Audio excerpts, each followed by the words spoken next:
A Hopkins County grand jury indicts a Madisonville man for his alleged role in the death of an infant.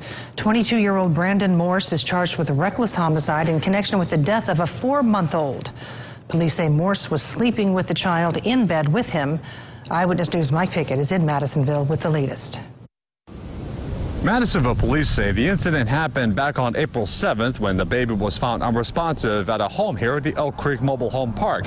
But Morse was not charged until this past week when he was indicted by a grand jury. This is not a case of just co-sleeping with a parent sleeping with their child. Detective Kobe Hart says the 4-month-old baby was found unresponsive around 12:20 on the afternoon of April 7th and was pronounced dead at a hospital. The coroner says the cause of death was asphyxiation due to overlay. Detective Hart says Morse was the live-in boyfriend of the infant's mother at the time. Detective Hart wouldn't say what other factors led to the indictment. He also says Morse allegedly gave different stories to investigators. He had many conflicting stories of how this actually taken place and how it happened.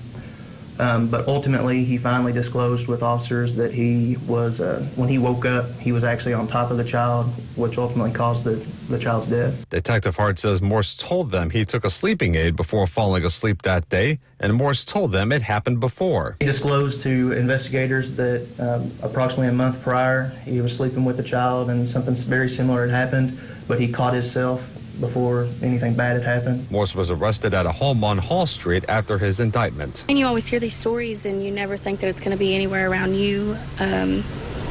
I co-slept with both of my children, so that's crazy to think that that could happen. Morse's next hearing is scheduled for August 2nd. In Madisonville, Mike Pickett, Eyewitness News.